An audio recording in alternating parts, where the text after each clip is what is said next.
Dnevnik vina, epizoda 30. 9 epizoda iza nas, završavamo sezonu 3. 9 gostiju iza nas, 9 dobrih epizoda, 9 dobrih priči, 9 nedelja. Ne znam koliko vina, ali recimo jedno 10. Jednom smo samo imali 2. 10 vina, znači... Koja je bila razmjera muškarci i žene? Nemam pojma. Ja bih rekao da žene vode. Ja mislim, pomisli činjenica. Nas je dvojica. Ono što je jako važno jeste kada rezimiramo to, u ovoj epizodi ćemo malo da pričamo o tome šta sledi, kad ide 4. sezona, šta će biti u 4. sezoni. Jer malo ćemo se bavimo hranom, sirevima. Već smo počeli hranom. To. Rekli smo craft pivo uvodimo u priču. Uvodimo zanimljive stvari. Kontenta. Malo ćemo da se igramo sa sadržajem. Malo ćemo više klipova da izbacujemo.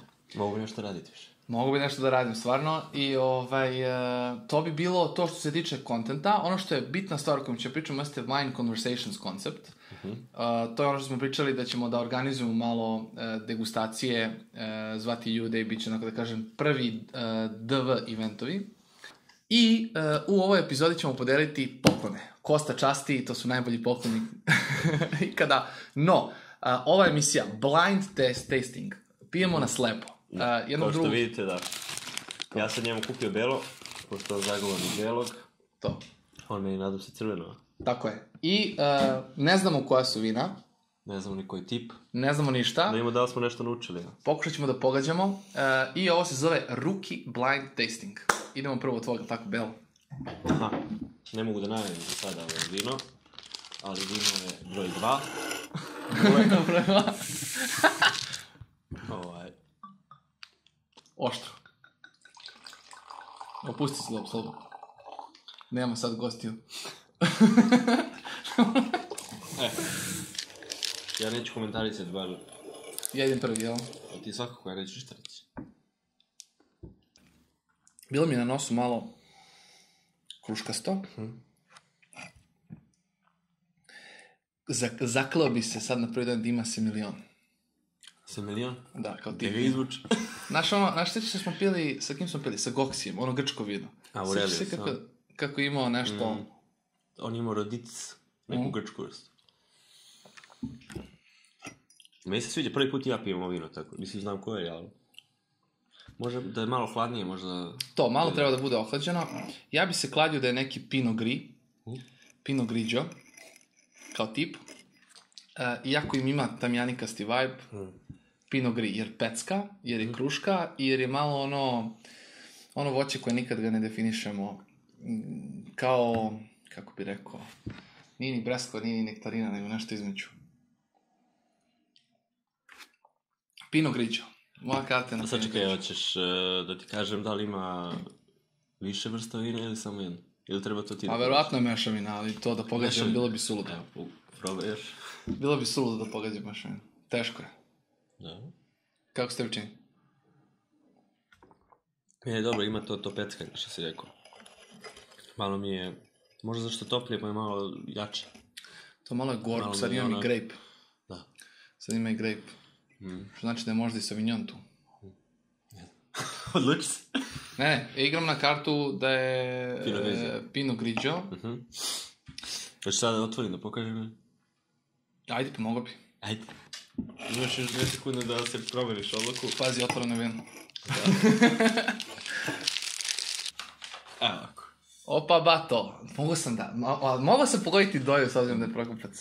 Doja, belo vino, mešavina Chardonnay i Pinot Grigio. Opa, 50% sam pogodio. Vučem te da kažeš nešto, ali ne smiješ. Ne mogu. Nije Chardonnay uopšte pao. Meni na miris ovo bio Chardonnay. Zato što ja volim Chardonnay. Pa da. Ali baš ima taj neki slatkasti miris. Ne, meni kad sam ga prvi put pomirisao, bio u fazonu neki citrus je puko i onda sam rekao, to nije tamjanika, rekao, bilo bi previše obvijest da si kupio, onda kad sam probao, definitivno nije tamjanika. Ne, malo hladnije bilo bi bolje.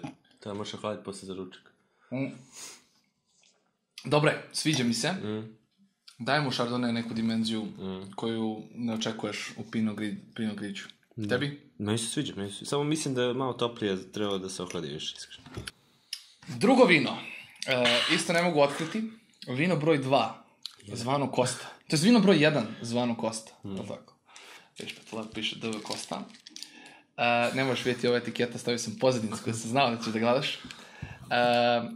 Gdje si kupio? Nisi ovo probao. Kupio sam u Delisu. Ovo je 890 dinara u CR Prometu. Maksima Gorkog. Kupio sam u Delisu, neću ništa da kažem, dok ga ne testiraš. Ali fino sam ga malo i ladno. Trebalo bi da je zicer za tebe. A ne, ali teško crveno pogoji. Ne, teško je, ali sam baš ovo je onako s ljubavlju. Mislim da znam, ali možda grešim, ali ovo vino me podsjeća kod da sam ga pio. Pa mislim da nisi. Možda jesi, ali ne verujem. Baš sam gledao. Oto ti znaš što sam ja se pio. To je tačno. A meni savršeno, neću ništa kažem, ali voćna. Ne, baš je lepo Bombona. miris onako. Ko sad Komšija. Sabotiraju nas sa svih strana.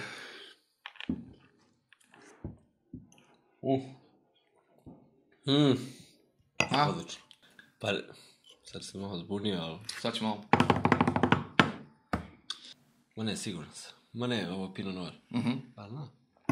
Nisam ja rekao da je Pinot Noir. Ja sam sad slušao da ću ti kažeš. A ima mi taj miris Pinot, onako osvežavajući. Nije mnogo jak, znači nije merlo neki sigurno. Kako se čini ukus? Ne, ukus mi je samo prođe. Baš lepo. Ne osjeća se ti... Ništa te ne guši ko mleko, što bi rekao Kika. Osjećaš malo neke, da kažem, kao suvoće, malo je suvkasto. Na jeziku meni. Nije se skuplja ovdje. Malo je... I pored te, da kažem, suvkastog vajba, ostaješ pri svom. Pa ne znam šta bi još moglo biti. Imaš još... Ne, ja sam siguran da je Pinot Noir. Znači, ako grešim, izlazim iz emisije. Jeste Pinot Noir. Uplašim. Ko je ovo vidio? Jeste Pinot Noir. Pa znam, nisi ga probao. Ovo je, da kažem, Bourgogne Pinot Noir, rezerva de la Chauve Noir. Kupljeno u Delisu, cena mu je 2490. Najavili su ga kao jedno fantastično vino i meni se dopada. Iskreno, José Drouhin mi je bio lepši. José Drouhin? Da, on je bio malo voćniji, bio je malo mekaniji. Ovo je kao ovo ima tu neku, kod da je s nečim još. Da, možda šta sam ja razmišljao kad sam kupio, vidio sam da je godina 2016. Ja razmišljam da smo ga rano otvorili. Misliš da treba sačekamo 2 godine? Pa je tako nešto. Pa ništa, ova emisija se odlaže za 2 godine. Ne, ali još ti kažem, možda je... I ovo je 2016. Da, ali sećaš se da kad smo upoređivali Pinot Noir 2014 i 2015. Da je 2014 bio... To, ali tebi si više vidio 15. Ja mislim. Jeste. Ali je 14. bio mekaniji i to je meni bila glavna razlika. Pa vidi se treba još da odleži. I meni se čini. Ali lepo. Ali lepo je tamo hladan koliko treba. Onako tamo, mislim, hladnika. Ne, super, mislim, mislim da smo upali. Ja sam upao dobro. A ti si mi dao baš keca. Pa naravno. Leganice. Pa naravno, to kao u basketu, ti si bio četvorka, ja da ti dodam. Pa ne, ja sam teo da uzem ovaj tvoj omiljeni, kao se zovem. Verus. A znao bi da bi pogodio skoro. U svakom slučaju, pošto si ti sad prvi gost, da kažem, emisije, prvo mi kaži... Ne moram. Ubacimo ti. Prvo kaži kakav intro želiš. Koja je tvoja pesma za dnevnik vina? Može Martin Garrix i David Guetta, onaj.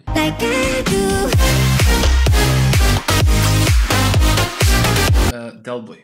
Jednom smo snimali, ja mislim da je to bilo sa Nadom, kad smo pomenuli da si ti u stvari Delboy. Pa ne znam zašto me svi zovu Delboy, iskreno. Može bi ti to bolje rekao. Ne, umem da, mislim, radi imam te stvari da prodam vazduh. Da prodam vazduh. Umem da prodam maglu. To možda zbog toga, ali ne znam zbog čega drugo. Što si mi, ti si mi prozvao Delboy? Pa mislim da sad krajnje vreme da ti prepričaš ljudima prvi put, zvanično iz tvoje glave, kako si prodao vino čoveku, ortaku, koje je ostalo. To smo izbacili bili iz jedne emisije. Jeste. I ja sam ti tad prvi put na Denu Delboj. Ja mislim da sam ja rodonačelnik tvog nadimka. Ti si rodonačelnik svega? Tvog nadimka. Pa nisam prodao, ne, drugi je kupio vino, ali nije došao da ga pokupi. On je očekivao ću me ja doneti. Dobro. I onda sam ja rešio, pošto to prošlo 10 dana, a to je domaće vino u plastičnoj flaši, tako da to ne valja baš da, mislim da... Ti si to zbog njega, da mu sačuvaš zdravlje. Pa ne, realno mislim... Boško sad psuje iza kamere kad gleda ovo. Ne, ali kako se zove, prošlo je 10 dana i čovjek nije došao po vino i vi ste došli i ja sam to da im... Teo sam i njima da prodam. Ne, teo sam da im se svidi vino da bi kasnije prodao, mislim, to je preduzetnički duh, mislim, pravi. Možda se ja bavim jednog dana. Možda u 4. sezoni krene prodaja dnevnika vina. Prodaja u smislu da prodajemo nešto. Pa to ti kažem, možda ja uskoro počnem da radim u prodaji vina. Tko znaš, nekad se... Kažeš. Ali nametno su svima to vino, iskreno svi vole to vino, su kupovali, ali sve to uvodi u neku dalju priču koju ćete uskoro da vidite. Što sam ja svima prodavao vino za džabe. To ti kažem, jedini čovjek koji je prodao vino i... Ne, to se više puta desilo, ali više puta zato što ljudi nisu dolazili po vino i ja sam rešio... A ti suštini prodaješ onako kao pretplatu. Pa oni daju pare, ja uzem vino, oni ne dođu po vino, ja ga popijem. To je, 10 dana... Ako se sete da mi traže pare nazad, je... Da li je istina da ti je tokom snimanja prve sezone bilo baš neprijatno? Jeste. I sad neki put da mi bude neprijatno, a prva sezona je bila... Ne di bože. I sećaš nekog trenutka kad si teo propadneš onu zemlju, ono kamera radi... U parku. U parku? U parku. Jer prolaze ljudi, neki babe, ja snimam njega, on ide ispred mene i sad je bila fora, to je u drugoj epizodi. Prva epizoda, mislim, koju smo snimali. I sad on ide ovako ispred mene i ja kao treba ga snimam. I sad ja idem iza njega i snimam ga, razumiješ? Ono pak dugačak, nikad kraj, idemo. Ono, ljudi prolaze, gledaju me šta snimamo. Da smo baš eksperimentisali. Da, baš, onda smo snimali, ono, sećam se one semafore i tako to. Pa iz ideje kad izlaziš. Eto, snima. Pa se on nasmeje, pa onda opet ja čekam da on siđe skroz dole, pa da se popne one stepenice spore, dok se popne. Kako ti se čini kad te blesave trenutke kad smo onako se zezali sa formatom, danas, s obzirom da snijamo, da kažem, završavamo 3. sezonu, kako ti se čini gde smo danas? Da li si, pre svega, da li ti je lakše pred kamerom? Vidio sam da si početi da izbaciš storije. Ja lično. S vremena na vreme. Ali dobro, desi. Ali dobro, to nisu neke storije da ja sebe snimam ko ti. To sam primetio. Da, mogu bi da počnem. Pa nije mnogo lakše, ali dalje ima neki put. Zavisi od, mislim, i gosti. Sad kad su počeli gosti, opet mi je trebalo vremena malo da se apsorbujem, ako se tako kaže. Aklimatizujem, da. Ipak nezgodno je nešto, to treba ipak biti novinar, znati da ga pitaš nešto. Znaš, neki put ono, ti pokreneš priču, pa se vi raspričate, ja mogu izaći do večera, otići kupiti još jedno vino, zezva malo. Ali dobro, sad polako, razumiješ, mislim da je krenulo i to da ide kako treba. Nema nešto u 4. sezoni, nešto novo sad, da se ubijem ponovo i treba... Evo pitanje, šta bi volao da ne otkrivamo zvanične planove koje smo napravili, ali šta očekuješ ti od 4. sezone? Čemu se najviše raduješ ili... Ja se najviše radujem što ne znam šta će biti, otprilike. Volio bi da bude, bit će nešto novo sigurno, ali koliko novo, moramo smisliti nešto inovativno. Da, stalno ubacimo tako neki, da kažem ti ja cilj, kao sad ćemo da radimo novo. A mislim, mi radimo već 15 godina, pokušavamo nešto i mislim da smo konačno pronašli nešto što će uspjeti. Do neka. Amin. Mi smo da napomenem bili prvi sportski... Da, press portala smo bili prvi sportske vesti. Da. Samo smo bili ja i on i te vesti, sećam se, javno gledam tenis i pišem na papiru i onda posle odam na komp i okačem vesti. Da, tad nije bilo predstavlja, bila džumla. Čak smo i platili reklamu u jednom časopisu. 100 evra, bila ovaka reklama. Bio je časopis ko Playboy, samo neki drugi. Da. Ne sećaš? Bili smo ovako gola žena dole sportski format. Pratite vesti, samo tako. Ja sećam kad sam pisao one vesti kao nenormalno, brate, ide jedna sportska vest, druga utakmica, druga liga, teo sam da se ubijem. Nema što, treba tim veliki za takve stvari. Ali dobro. Koga bi, znaš šta, doveli smo lokalne goste, uglavnom smo pili lokalna vina. Kog gosta bi doveo, lupam sad, u 4. sezoni malo dupliramo, krenuo se nižu neki rezultati. Ima nekog gosta koga bi baš hteo da vidiš i onda kada ga dovedemo da pustimo insert ove emisije. Baš ono da bi volao da razgovaraš s njim o nekoj temi koja te posebno interesuje. Sad si malo ovako... Volao bi dovedem Milicu Todorović, jer bi nju volao da da vidim ovdje pored sebe, mogu bi tada izađeš. Ali ovako, stvarno nisam razmišljao, morao bi da razmislim, pa... Mislim da... To Bogdanovića, pre svega, jer mislim da njegova priča i kako je, koliko trenira i koliko se trudi i sve to, mislim da bi to bilo zanimljivo da nam ispriča. I ispričat će nam. Žali Bože što nije igru Zvezdi. I da smo nije gledali jednu ligu. Sveća se ono 3-5, tad sam ga mrzao kad je bilo 3-5. Još onako nas za malo pobjede, pa on kad onako... Ne, on je meni, draži mi je Grobar od Novice. Da. Novice sam isto jako volao. Da. A koji intro ti želiš? Koja je tvoja miljena pesma? Pa, mislim, nema Aleksu pitati samo. Pitao sam dva gosta koji su bili na podcastu kao omiljena pesma, omiljeni album. Teško je to reći. Ja, ovo meni je zašto u posljednje vrijeme slušam ovog Martina i onda mi je zanimljivo i neče. Znaš šta, ja ću odako dati, palo mi na pamet. Njeva je samo moja pesma sa Slavi. Ne, ovo sa Fontane. Pa, gledajte parodiju, bit će vam jasno kako doživljavam Fontanu na Slavi koja je by the way dijagonalu od nas trenutno. Kad čujem devojku malo, to je... Gore nego, just beat it! A stvarno ima 4? Stvarno, pa ne, sad ima 3, pa Roti se odavio više u Fontani. Bolite ga tu pesmu favorizuju. Ja sam toliko volao Caruso i oni puste Power. To je ono što nam je onaj vozač Cargoa na priču. Udavi se čovjek u telefonu. Koliko se deve. Puštaju ga 5 puta, jebate u sat vremena. No, moja pesma neka bude neka špica po mom omiljenom superheroju Daredevilu. A pesma ili zvanična iz Daredevila, a može da bude ono Ide Vuk.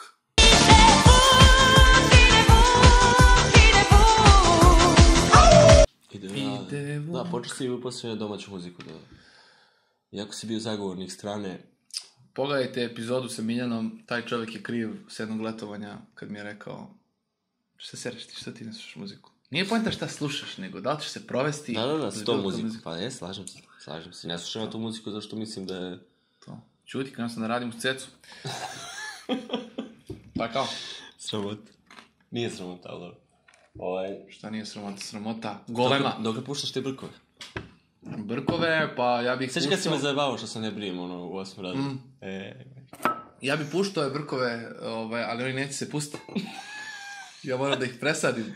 Ja kada gledam sa Ćaletom, on kaže, jeli, ti mravi što ti hodaju iz usta.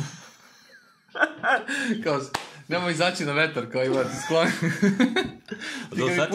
Sad ti je malo počar. Da, ali ti kad bi pustio klimu, nema. Ne strašno. Ne, to je moj de facto. Ja sam babyface i ova brada je samo da mi da ozbiljnost na sastancima i da mogu da muvam devojke moje godišti starije. Treba si mlađi noga. Pa kao. A kosa? Kosu puštam. Puštaš, dok? Kosu puštam, pa video si moj posljednji Instagram, ono što je Gok stavio sa kojom, što me je poredio sa kojom izvanjim. Pa planiram da je pustim još, 2-3 mjeseca da ne diram gornji deo. Danas je šišenje. A samo strane ćeš? Pa sa strane skraćujem, da mi se uradi prelaz i ja ovo puštam, pa dok to gurno. Nije loš. A tvoj specijalni gost? Možeš isto nagovestiš jednu devojku koju ćeš i jednu? Moja devojka s kojom bi volao da pričam, majku. To je zapravo veoma zanimljivo. Taylor Swift. Dobro, ajde, da ga bude dobro. Nešto realno. Dobro, polako. Da, mislim, ne. Sezona 12. Ovdje se i Taylor. Volao bi da pričam od lokalaca sa Tijanom Dapčević. Ne znam zašto ona me fascinira. Plava s kratkom kosom. Koja je beše njena pesma, ona? Znaš ono kao, cijelog života čeka teču, a teče ne. A teče ne, da. Ona mi je nekako fascinantna kao lik. Ne znam zašto, nešto me fascinira kod nje. Smatram da je onako... A baš mi djelo lude brzo, onako da je to. Mislim da je u fuzonu, ajde radimo, kao, da snijemo ovo, ajde. Ne znam zašto, ali u posljednje vreme ne možem izađe limunada iz glave, tako da bi se Eminom... Ko Emina? Emina Jahović. Emina Jahović, mada slušajući njene intervjue, mislim da ona može... Mislim treba dovedemo i Eminu i Milicu i da to rešimo. Ne, a znaš šta je fora? Emina Jahović, slušao sam njene intervjue, nekako ljudi pitaju glupa pitanja, ona klasična šarada pitanja i njeni odgovori su dosadni. A mislim da može da suđe u... Kad bi je doveo da priča malo o zbiljnim stvarima i da postaviš konkretna pitanja... Ko zna? Never know. A gost... Ajde da bude konto, pridružio bi se tebi u emisiji pa bi pozvao Teodosića. Mislim da su njih dvojica baš Da. Inače su u dobrim odnosima. Teo bi bio genijalan gost. Znaš ko me zanima? Kokoškov. Kokoškov. S njim bi volao da pričam. Jer mislim da ono što je on radio i posle trener Phoenixa je fenomenalno. I znaš ko još? Edin, komentator sa Arene. Da. Isto genijalan gost. Mislim da je bio on, njegova strast prema basketu, kako on vodi, kako ono, bilo bi strava. Bilo bi sportska emisija. Da li bi mogli pijemo vino u pičku materi? Pa možda, oni svi vole vino, valjda. Ko Butler? LeBron i Wade. Wade kad ono, da. Poslije mi sliku, da. Vidim na Instagramu kad treniraš ponovo. Vratio si se. Ti imaš te preseke, jedno vreme si trenirao, pa si jedno vreme rekao neću da treniram, hoću da radim što više. Da, stao sam sa teretanom posle raskida. To je bilo traumatično da sam batalio teretanu. Očinio to samo lenjost. I onda sam našao način da kao, ajde, snimam svaki svoj trening. Pustim kao krenuo sam treniram, ne idem u teretanu, ne moram pakujem ništa u torbu, ne moram da idem negde, ne moram da plaćam članarinu, ništa. Odradim ovde vežbe, ona vremenska serija, malo istrčim, propao je basket danas i sutra možda ošurim jedan krug u klade bajsu. Par krugova u klade bajsu. I onda kao mešam aktivnosti, merim kilažu, odsugojim. Šta znam, valjda neću da umrem rano, dugoročno, a kratkoročno hoću dobro da izgledam na određenim mestima. Na određeno vreme. Što nas dovodi da obrazložimo šta ćemo raditi u 4. sezoni? Rekli smo sirevi. Sirevi, da. Kao broj 1 što nas fascinira. Kupio sam pre neki dan neki topljeni sir sa livatskim biljem ili tako nešto. Znači, nije to ništa spektakularno, ali onako ga nasečeš, pa se zavališ, pa sipaš neko vince, ostalo mi od one epizode, Côte d'Iron, pa. Ne, sirevi su nešto stvarno, pogotovo u Francuskoj kad sam bio, to je baš uživanje. Znači, kad je pa jeli smo i Delisiju. Onaj što bi je dobro. Da, Hektor neki, nešto, ne mogu da... Pitao sam u Maxiju da li ima, nema, ja pitam kao Hektor kao neki francuski... Nećeš gaudu. Neću gaudu, hoću... Hoćeš premiju. Tako da sirevi, hrana, više neće biti riba, krvo, meso. Sad ulazimo u crevca hrane. U crevca hrane ćemo ući. Ućemo u kraft pivo. Nećemo ga piti, makar ne ja toliko intenzivno, ali svakako ćemo ubaciti to i malo testirati neke ukuse. Probao sam jednom pre par dana i onako nagutljaj koliko jedan diabetičar može ga proba, ali baš je onako zanimljivo. Ne čekao što od piva. Ja nisam pio, mislim jedan kraft. Pa zato ga i ubacujemo. I mislim da je vreme da nađemo ortake vina. Znači kafa, vino, sir, klopa, kraft pivo, znači to će biti onako skupina ortaka, dobra ekipa. Da, mogli nađemo neku dvojicu koji vole pivo pa da... Ili dvoje ili dve. Svašta možemo tu da radimo. Biće. Tako da očekujte od nas konkretno da ulazimo u druge svetove i spajamo sa vinom. Nećemo previše analizirati kao što ste vidjeli u 3. sezoni. Nećemo biti u fazonu kao, nismo mi ni ti tipovi kada sednemo kao sad ćemo mi da analiziramo vino. Možemo prokomentarišemo, zanimljivo je to i to, ali više nam je sedimo s ortacima i da pijemo. Slabo koja vina smo kupili da nam se nije svidjelo. Da. Za ovih koliko već 30 epizoda bilo jedno 60 vina minimum. Da. Puta 1000. Sad to, ali šta sam te da ti kažem, tako da mislim da će biti zabavno nastaviti ovaj naš neki fazon, da ne pričamo puno o vinu. Da se ne pravimo, da. Ali da sve bolje znamo. Ali ti i ja kada pričamo, to je jedna stvar iza kamere, tu malo možda i detaljišemo, ali mislim da smo i ti ja u fazonu kao da je ekipa neka priča zanimljiva, da li pričali o, ne znam, projektima koje radimo, gde ćemo da idemo za leto. Mislim da je to mnogo zabavnije dok piješ vino, nego da samo ideš i ono kao... Nama je zabavno ponekad. I vidio si da je u emisiji generalno smo skratili. Pa da. Ja, prirodno, mi to nismo imali u planu. Da, samo je prirodno. Zašto više interesuje priča od gosta, nego misli sad ono, da potrošimo 15 minuta. A ne možeš ti sve možda kažeš za 2-3 minuta. Mislim, realno. Da. Po mojoj nekoj. Bitan koncept. Wine Conversations. Naime, malo, ne mogu kažem svake nedelje, vidjet ćemo kako će ići, ubacivat ćemo, pozovemo 5-6 ljudi na neku degustaciju nekog novog vina ili nekog vina koje nisu probali za neku simboličnu cenu. nema u životu ništa besplatno, ali bit će cool cena, gde mi odemo negde, malo testiramo neka vina i to će biti naš pokušaj promocije gotivnih vina. Mislim, gotivnih vina, raznih vina, probajte svašta nešto. Na Wine Conversations ćemo da kačimo objave na Instagramu, uz to će ići jedna specijalna najava na kojoj radimo.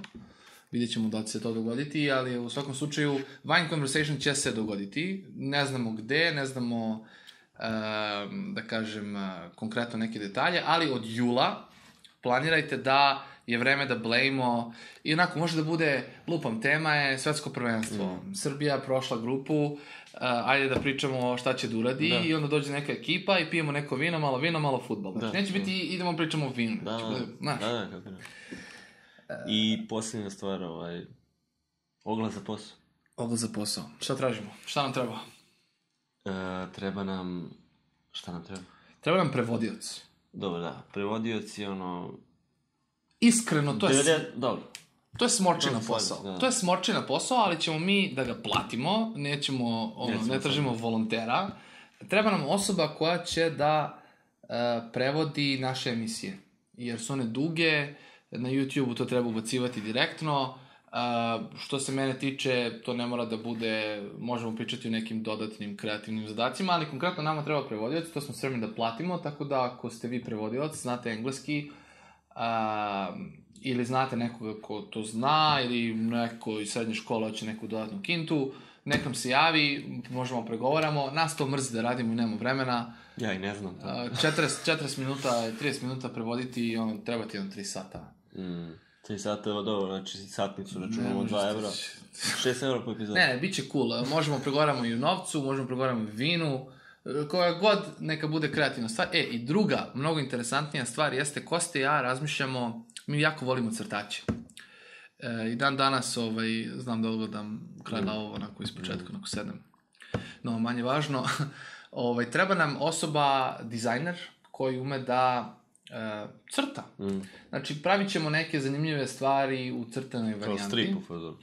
Stripovi, karikature, u suštini dnevnik vina Disney.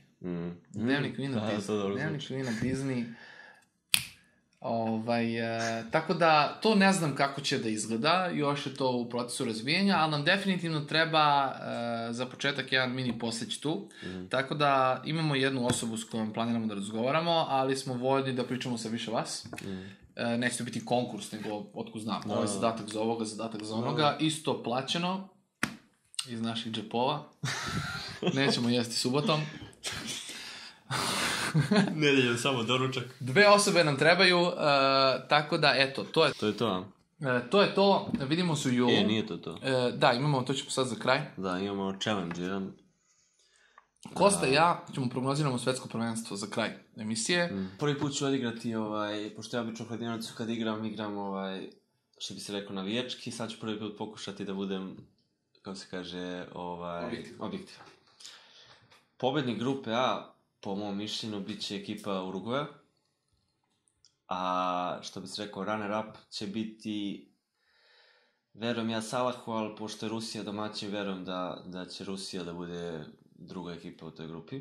Druga pozicija. Grupa B. Mislim da je Portugal ispucao sve na evropskom, mislim da sada neće ništa specijalno da urade, ali bit će drugi, Španija prva, što dovodi do toga da će osmina finala, u osmini finala će se sastati, znači, Španija, Rusija i Portugal, Urugvaj. Grupa C. Francuska prva, mislim da Francuska se obrukla na evropskom i da će sad to da povrati. Francuska prva, a druga...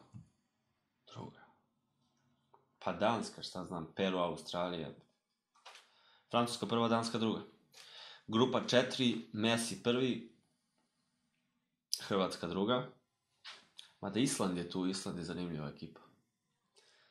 Ali Hrvatska, ajde, reći ćemo Hrvatska. Znači, Francuska, Hrvatska, Danska, Argentina.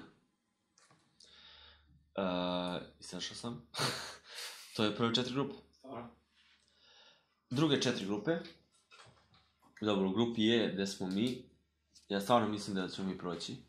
Nije navijački. i da ćemo biti drugi, naravno. Brazil prvi. Grupa F. Nemačka prva. Meksiko drugi. Mehiko. Grupa G. Englezi bi konačno mogli nešto da urade. Englezi prvi. Belgijanci misle će biti iznenađenje na prvenstvu. Zaista. Imaju tim. Ne znam da mogu da prvi ovde. Tunis i Panama, to će se življavaju, ali neka bude Engleska prva. I posljednja grupa, ne znam niko kako igra. Kolumbija prva, Senegal drugi. Ko će pobediti? Na svetskom. Mislim ovako, sad ću reći polufinale. Polufinale prvog dela žreba će biti Španija, Francuska. Ne znam kako se seku oni tu. Da. Taj deo, znači, gornji deo žreba će pobediti, ja mislim, zaista... Na koga bi stavio? Pa stavio bi, stvarno mislim će Francuska nešto da uradi. Neće osvojiti Francuska. Ali mislim... Prekine se, ali samo kažem, mislim da će pobediti. Da. Ko će osvojiti, mislim. Da. Prvenstvo mislim da će osvojiti ekipa ne Brazila i ne Argentine. Pa recimo, ja mislim da će prvenstvo osvojiti Engleska. A najveće iznenađenje Belgija. Svetsko prvenstvo u mojoj glavi. Grupa A. Mislim da će Urugvaj definitivno da bude prvi. Tu se slažem sa Kokijem. Jeste Rusija favorit, ali ako Salah bude igrao od prvog Egipat, a ako Salah ne bude igrao od prvog Rusija. Tako da, ali ajde čisto da ispoštujem reda radi Urugvaj pa Egipat. Grupa B. Španija prva bez dileme, Portugal drugi. Grupa, i to samim tim je kombinacija onda Španci na Egipćane i Portugalci na Ruse. I što mislim da grupa B tu prolazi. Španci, Portugalci, ajde. Grupa C. Francuska prva, Australija druga. Grupa D. Argentina prva. Čuo sam da Nigerija ima ekipu neku, ali Hrvati mislim da su drugi ovde. Grupa E.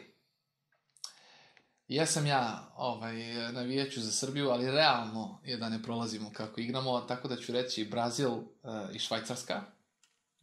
Objektivno, ali ajde, nadam se da ćemo mi biti drugi. Zašto ne i prvi? Grupa F. Nemačka... ovdje Meksikance, ne znam ko još igra u Meksiku, to mi je bote. Nemačka i neka bude Švedska. Što da ne? Iznenađenje turnira. Grupa C, Engleska, Belgija. I grupa D...